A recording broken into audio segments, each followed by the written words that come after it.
Welcome to federal का margin. ये है लेक्चर नंबर 4, आपका चैप्टर नंबर 2 जो है, जिसका नाम है the art of women entrepreneurship, Muslim women entrepreneurship.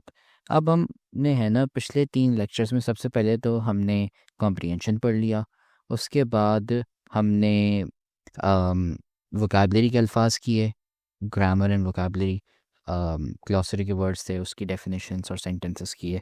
और फिर हमने कॉम्प्रिहेंशन के सवाल जवाब किए। अब हम आते हैं कॉम्प्रिहेंशन के बाद जो एक्सरसाइजेस होती हैं, जिसमें आपको कॉन्सेप्ट पढ़ाए जाते हैं। तो अब ये वाला जो है, ये है हाइफन्स के ऊपर। ये है वोकैबलरी एंड ग्रामर हाइफन्स के ऊपर। इसमें हाइफन्स के बारे में बताया जाएगा।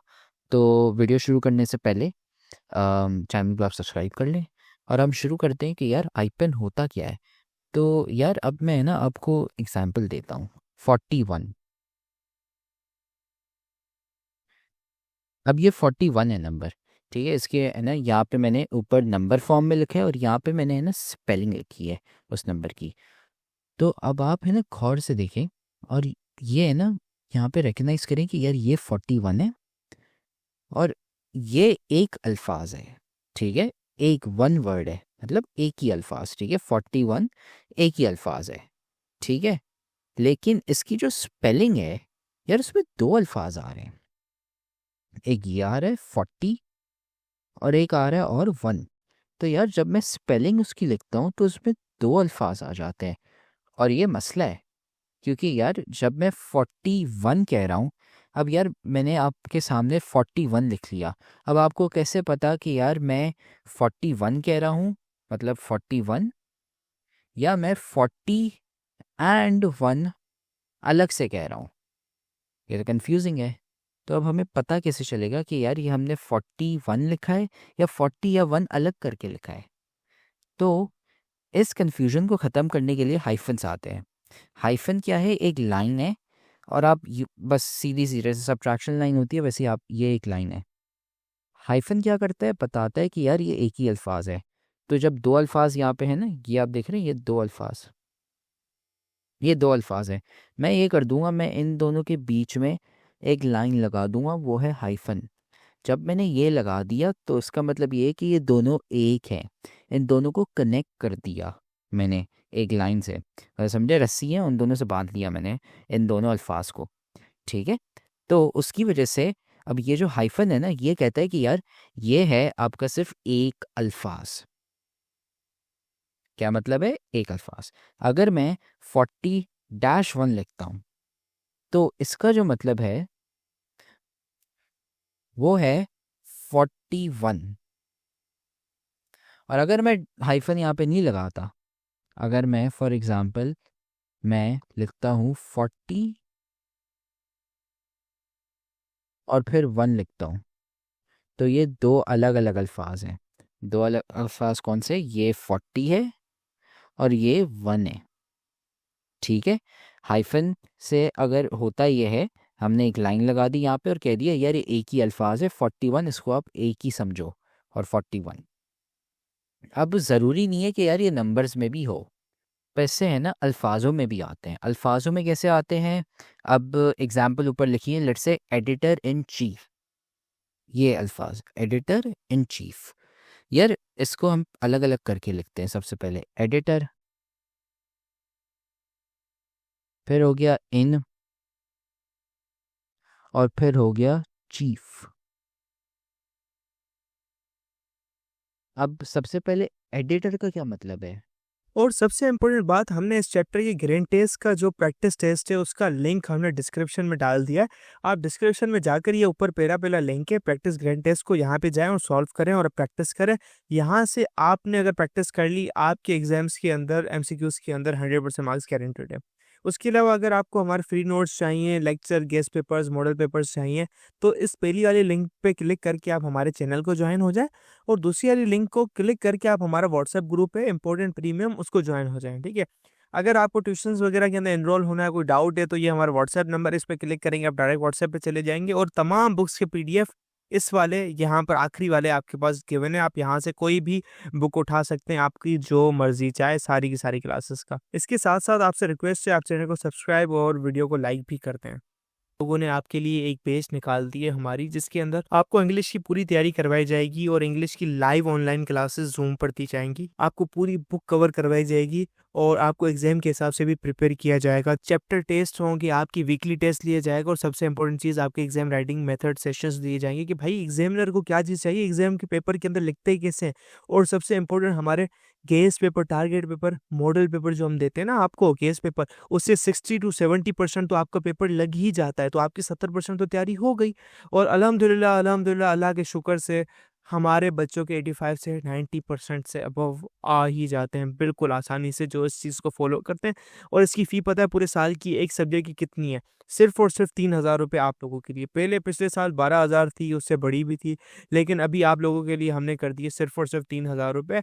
और जिससे आप लोग ईज़िली ले पाएँ पूरे साल 1 ईयर के लिए हर चीज़ दी जाएगी और आपको जो लाइव क्लासेस ली जाएँगी, आपको ज़ूम पर दी जाएँगी, ठीक है, हमारे ट्यूशन में, और उसकी रिकॉर्डिंग्स भी आपको दी जाएँगी। अगर आपको रजिस्टर करना है, इस व्हाट्सएप नंबर पे मैसेज करें, आपको यहाँ पे हम बता देंगे कैसे पेमेंट करनी है और कैसे फ़ी भेजनी है और आपको हम हमारे ऐड कर लेंगे। लेकिन ये सबसे बड़ी डील, जितना जल्दी लेंगे उतना आपके लिए फ़ायदेमंद होगा।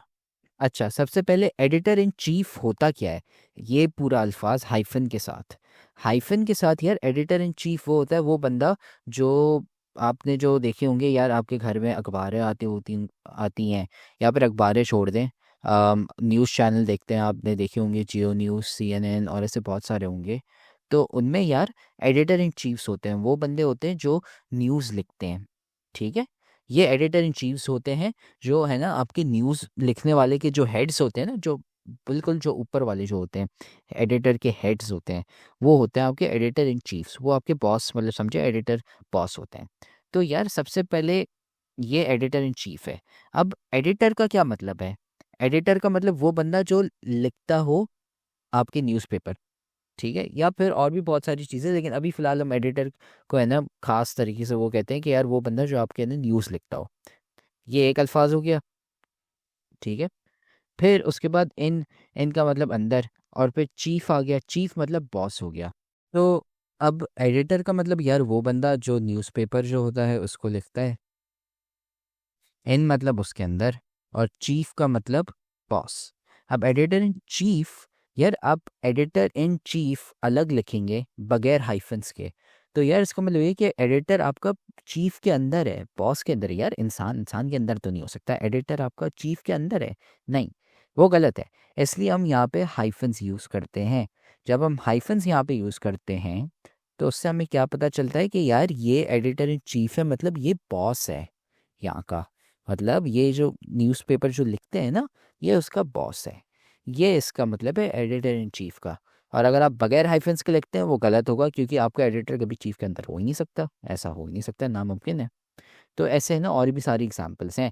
नॉट सो प्रिटी, मतलब आप इतने है ना खूबसूरत नहीं है। नॉट सो प्रिटी ये आप अलग भी लिख सकते हैं और हाइफेंस के साथ भी लिख सकते हैं, इतना कोई फ़र्क नहीं पड़ता, लेकिन वो डिपेंड करेगा सेंटेंस कैसे होता है।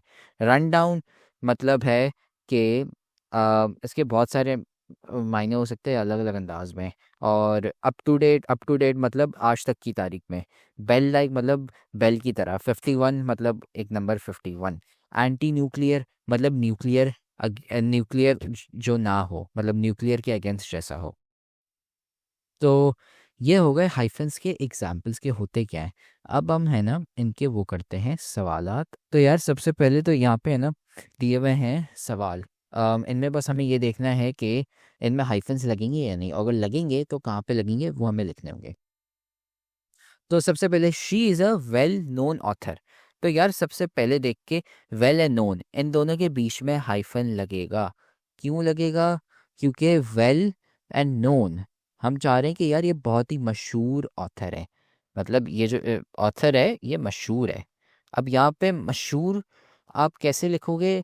तो देखो, अगर आप वेल एंड नोन, मतलब वेल का मतलब क्या है कि आप ठीक हो, और नोन का मतलब ये है कि आप है ना जान पहचान में हो। तो यार आप ठीक हो, मतलब अगर हम हाइफन यहाँ पे नहीं लगाएंगे तो आप ये कह रहे हो कि यार ये बंदा है ना ठीक है, ये हमें पता है। ये गलत है, हम यहाँ पे ये कहना चाह रहे हैं कि यार ये मशहूर ऑथर है, उसकी सेहत के बारे में कोई बात नहीं कर रहे। तो इसलिए वेल नोन के बीच में यहाँ पे हाइफन आएगा। ठीक है, फिर आता है the 2 year old toddler is very energetic. तो यार ये जो 2 year old है ना यहाँ पे, अब यहाँ पे हाइफन्स लगेंगे इन दोनों के बीच में। आप बोलेंगे क्यों? तो यार देखो, हम कह रहे हैं ये जो बच्चा है ना, टॉडलर का मतलब बच्चा, ये बच्चा कितने साल का है? 2 साल का। अगर हम हाइफन्स यहाँ पे नहीं लगाते, द 2 year old, तो यार ये 2 साल जो है यहाँ पे हम एज नहीं बता रहे होगे फिर, ये है। फिर उसके बाद हम तीसरे में आते हैं, his computer skills are top notch. तो टॉप नॉच जो है यहाँ पे, इनके बीच में हाइफन आएगा। क्यों आएगा? हम कह रहे हैं कि यार ये जब कंप्यूटर, ये जो इसकी जो स्किल्स है ना, कंप्यूटर की जो कला है इसकी, ये जो कंप्यूटर यूज़ करता है, ये बहुत ही बढ़िया है।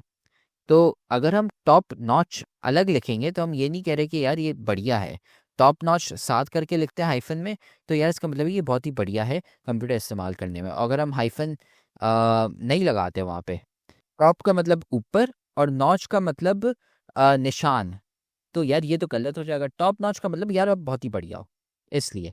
चौथे सवाल में, I bought a brand new car yesterday.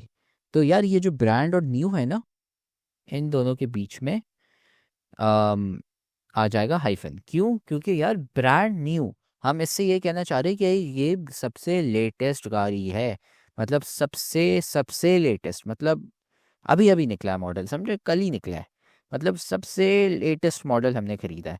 अगर हम लिखते हैं ब्रांड और न्यू बगैर हाइफन के, तो यार ब्रांड का मतलब है कंपनी और न्यू मतलब नया, तो हम कह रहे हैं कि कंपनी नहीं है और फिर गाड़ी कह रहे हैं, नहीं वो गलत है। हम कह रहे हैं कि यार ये जो गाड़ी जो अभी आई है, ये बिल्कुल नहीं है।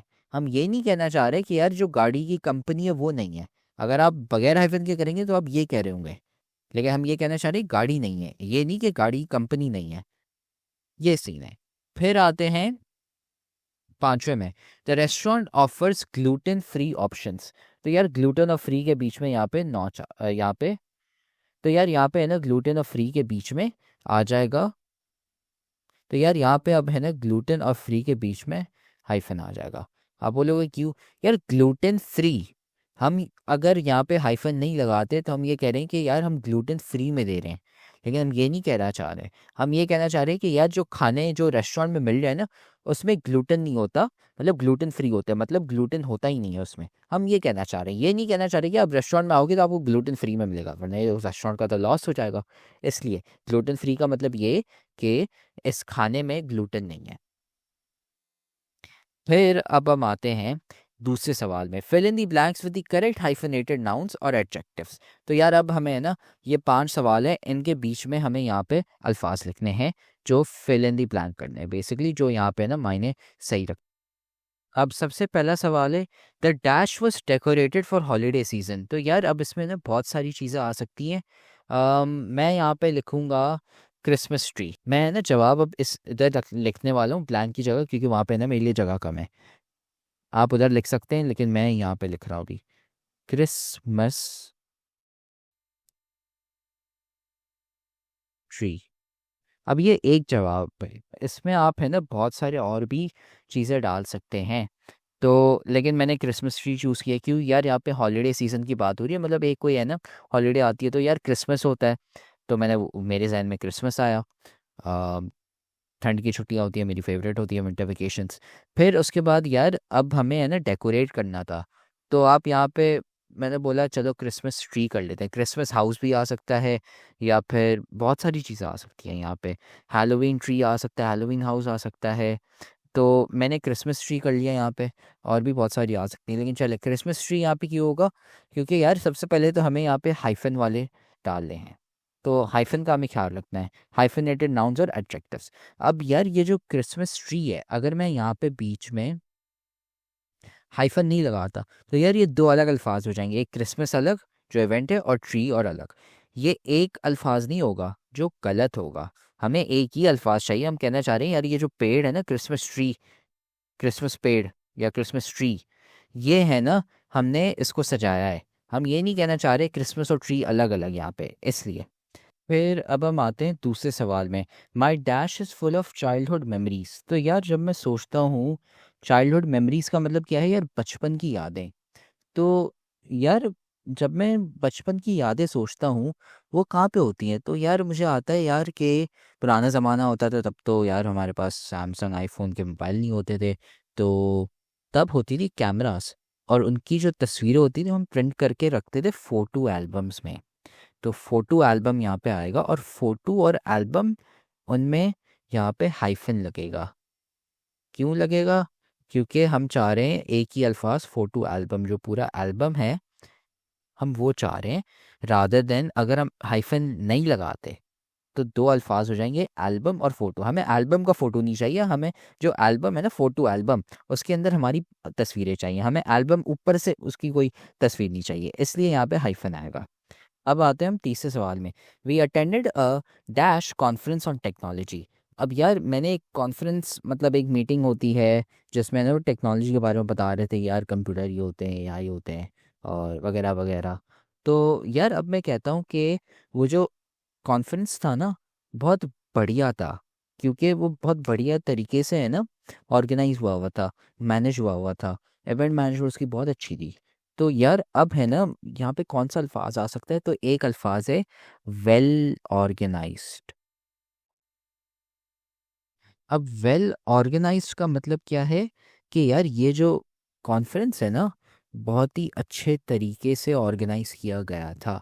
अब यहाँ पे और भी अल्फाज आ सकते हैं, ऐसा नहीं है सिर्फ एक ही अल्फाज आए, लेकिन यहाँ पे है ना आपको सोचना पड़ेगा कि यार यहाँ पे क्या क्या आ सकता है। तो यार मैंने सोचा, तो मैंने आपको बताया कि क्या मैंने क्या सोचा और कैसे सोचा, और उससे है ना मेरे जहन में यार वेल ऑर्गेनाइज्ड आया। कोई और भी अल्फाज यहाँ पे आ सकते हैं, लेकिन मेक श्योर आपको ये करना है कि हाइफन वाला अल्फाज हो यहाँ पे। ठीक है।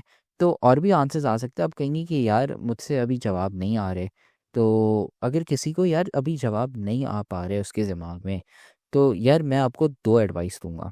सबसे पहले आप प्रैक्टिस करते रहें, क्योंकि जितना ज़्यादा आप प्रैक्टिस करेंगे तो आपके जहन में है ना ज़्यादा और अल्फाज आते रहेंगे और बैठते रहेंगे, तो आप कहेंगे कि अच्छा नहीं, पहले मैंने ये किया हुआ था, अब ये भी यहाँ पे आ सकता है, ऐसे ना आपके एक सिक्स सेंस बनता रहेगा। और दूसरा तरीका ये है कि यार आप है ना किताबें पढ़ते रहें, कोई सी भी किताबें पढ़ लें। आप नॉवेल्स पढ़ सकते हैं, स्टोरीज पढ़ सकते हैं, या फिर आप एकेडमिक किताबें भी पढ़ सकते हैं, बायो फिजिक्स केमिस्ट्री और कोई सी भी, लेकिन किताबें आप पढ़ें, उससे है ना आपकी वोकेबलरी बेहतर होगी। ये दो तरीके हैं, इससे आप है ना बेहतर होते जाएंगे। तो हाँ, प्रैक्टिस करें और किताबें पढ़ें। ठीक है, इससे है ना आपकी अंग्रेज़ी बहुत अच्छी हो जाएगी। फिर अब चौथे सवाल में आते हैं। She is a dash writer known for her suspense novels.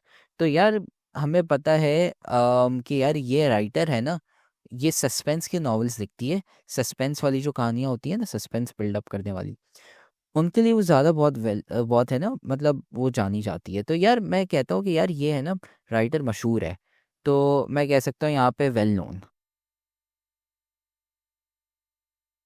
Well और known. She is a well known writer for her suspense novels. हमने यहाँ देखो पहले जो सवाल थे ना यहाँ पे, हाँ, वेल नोन ऑथर, वैसे मैंने यहाँ पे वेल नोन राइटर कर दिया। She is a well known writer for her suspense novels. इससे ये होगा कि हम कह रहे हैं यार ये जो मशहूर ऑथर है ना, ये इसलिए मशहूर है क्योंकि अपने वो सस्पेंस नॉवेल्स लिखती है। ठीक है।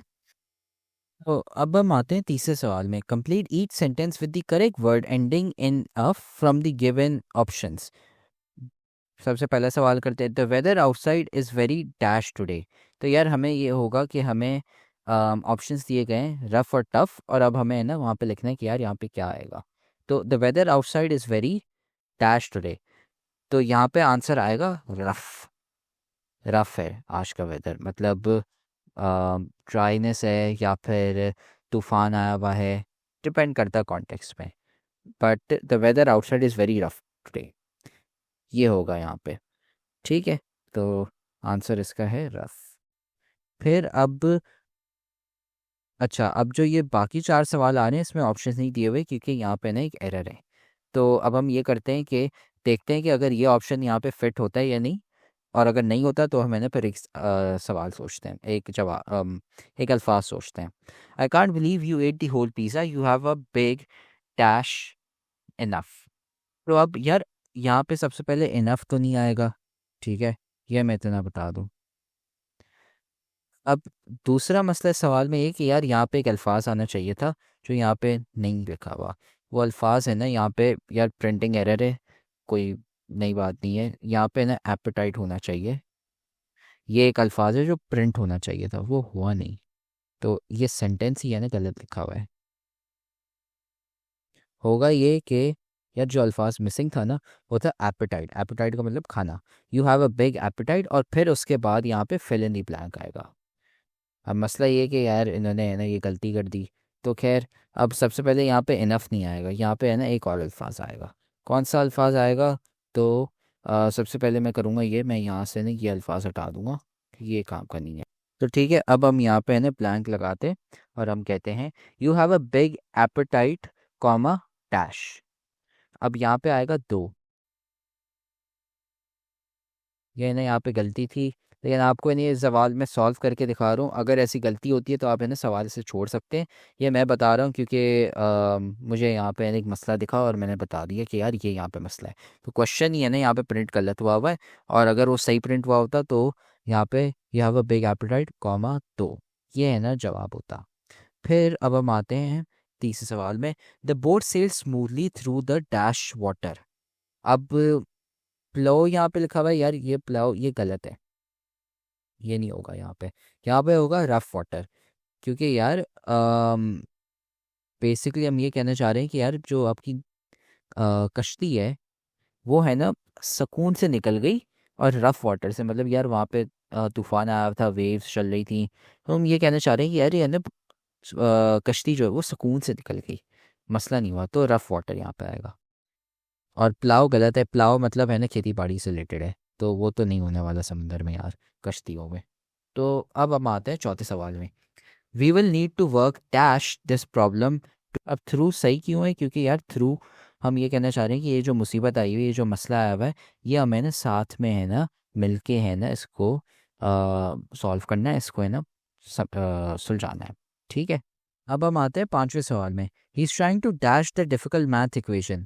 तो यार सबसे पहले वो तो गलत है, वो तो पेड़ की है ना लकड़ी होती है, तो ये तो बिल्कुल गलत है। और यार यहाँ पे दूसरा ऑप्शन नहीं दिया हुआ, और यहाँ पे ना एक मसला है पूरे सवाल में। यहाँ पे ना ऐसा कोई अल्फाज नहीं आ सकता जो OUGH से है ना ख़त्म हो सके। मैंने पूरे देख लिए हैं, लेकिन ये मसला है। यहाँ पे ना होना चाहिए सॉल्व, लेकिन यार ये OUGH से सॉल्व हो नहीं होता। लेकिन क्या करें यार, सवाल ही गलत है ये।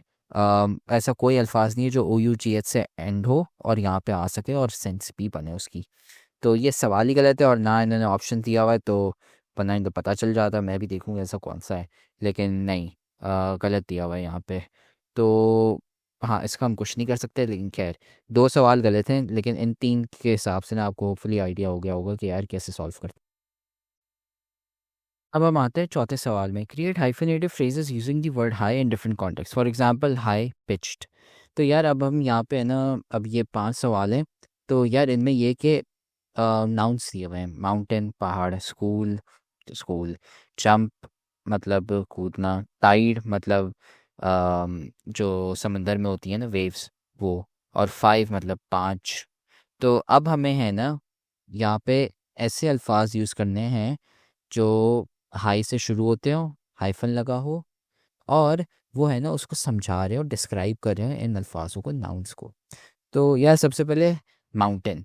यार अब माउंटेन मुझे पता है बहुत ही ऊंचा होता है, लंबा सा होता है, तो मैं यहाँ पे आंसर लिख लूँगा high altitude. High altitude mountain मतलब यार ये बहुत ही है ना, एल्टीट्यूड का मतलब यार उसकी है ना हाइट। तो यार ये जो माउंटेन है ना, पहाड़ जो है, बहुत ही ऊंचा है, हाई एल्टीट्यूड है, ऊंचा है, लंबा है। अब हम आते हैं अ डैश स्कूल। यार स्कूल में अब फॉर एग्जांपल हम लेते हैं कि यार स्कूल है ना बहुत ही बढ़िया स्कूल है, और उसके जो बच्चे हैं ना बहुत अक्लमंद है, और बहुत चीज़ें हैं ना, बहुत कामयाब बच्चे हैं।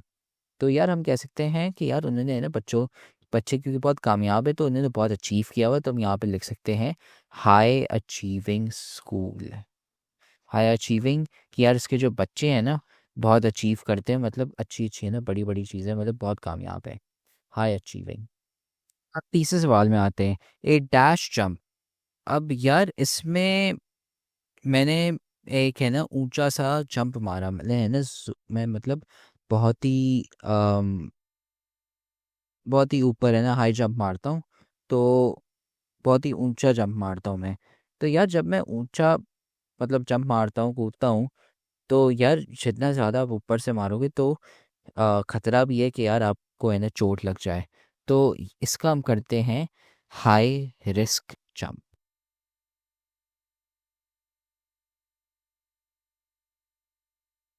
कि क्या है कि यार जब आप बहुत ही ऊपर से कूद रहे हो तो यार बहुत ही बड़ा रिस्क है, हाई रिस्क जंप। अब हम आते हैं चौथे वाले में, अ डैश टाइड। यार अब यहाँ पे है ना आप हाई एल्टीट्यूड भी डाल सकते हैं। क्यों? क्योंकि यार हम जो कह रहे हैं ना वेव्स जो टाइड हैं, जो समंदर में जो वेव्स होती हैं, टाइड्स होती हैं, हम कह रहे हैं कि यार बहुत ऊंची हैं हम। ठीक है, मतलब सुनामी आती है तो बहुत ही बड़ी होती है, तो हाई एल्टीट्यूड टाइड एक ये है।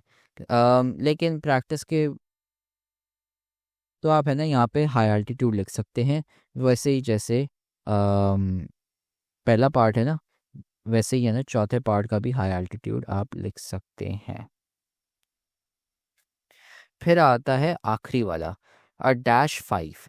यार यहाँ पे 5 है ना, एक तो आप दो मायने आप ले सकते हैं। एक है हाई फाइव, आपने सुना होगा हाई फाइव मतलब यार ताली मारना, और दूसरा है फाइव मतलब 5।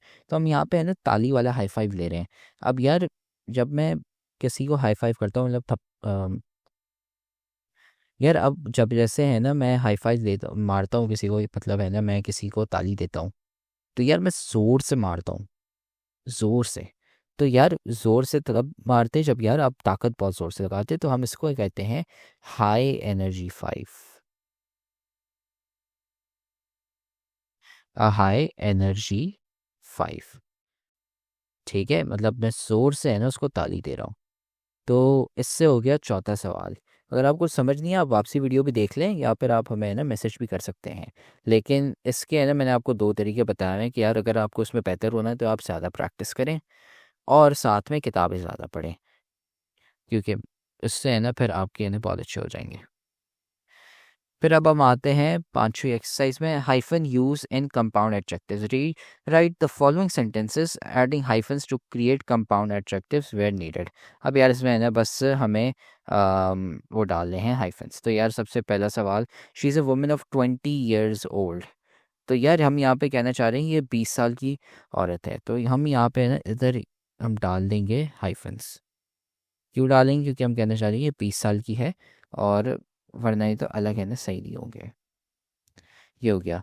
They live in a small sized house. तो यार स्मॉल और साइज के बीच में आ जाएगा यहाँ पे। क्यों? क्योंकि हम कह रहे हैं घर छोटा है। फिर आगे, the project requires a lot of time consuming research. ये टाइम और कंज्यूमिंग यहाँ पे क्यों? क्योंकि यार ये हम यहाँ पे कहना चाह रहे हैं कि ये जो रिसर्च है ना, जो प्रोजेक्ट है उसमें यार बहुत टाइम लगता है। अब टाइम कंज्यूमिंग अगर आप बगैर हाइफन के लिखोगे तो आप कह रहे हो टाइम खा रहे हो। भाई आप टाइम कैसे खा सकते हो? मतलब खाना ऐसे मतलब पेट में कैसे डाल सकते हो टाइम, वो वाला। किसी का टाइम बर्बाद करना वाली बात है, लेकिन यहाँ पे है ना अगर आप हाइफन हटाओ तो कहोगे कि यार मैं ना खाने में टाइम खा रहा हूँ, ऐसा हो नहीं सकता। तो टाइम कंज्यूमिंग यहाँ पे हाइफन आएगा। फिर he has a part time job and a full time commitment. तो यार ये पार्ट टाइम और फुल टाइम है ना, इन दोनों के बीच में यहाँ पे हाइफन आएगा। क्यों आएगा? कि यार फुल टाइम का मतलब आप है ना पूरे मतलब 8 घंटे काम करते हो एक दिन में, 9 to 5 फॉर एग्जांपल, और पार्ट टाइम मतलब आप है ना सिर्फ 3 से 4 घंटे करते हो। अब यार जब आप हटा दोगे ये हाइफन तो आप कह रहे हो कि फुल टाइम मतलब पूरे टाइम, मतलब आप पूरे दिन तो नहीं कह सकते ना, वो गलत होगा। और पार्ट टाइम का भी वही सेम सीन है, हम इसको एक अल्फाज में कहना चाह रहे हैं, तो ये सीन है। फिर पांचवा, the story was set in the late evening hours. Late evening, तो यार ये यहाँ पे है ना इवनिंग और लेट के बीच में आएगा हाइफन, क्योंकि हम यहाँ पे कहना चाह रहे हैं कि इवनिंग जो है मतलब शाम के है ना, लेट मतलब 7-8 बजे, मतलब हम है ना देर से है ना शाम के देर में हम मिलेंगे। फॉर एग्जांपल अगर हम लेट और इवनिंग कहेंगे अलग बगैर हाइफन के, तो यार हम कह रहे हैं कि शाम देर से आएगी। यार शाम देर से कैसे आ सकती है? तो ये नहीं, हम कह रहे हैं कि शाम के देर में हम है ना स्टोरी को देखेंगे, तो लेट इवनिंग यहाँ पे हाइफन आएगा। इससे आपके हाइफन्स हो गए हैं।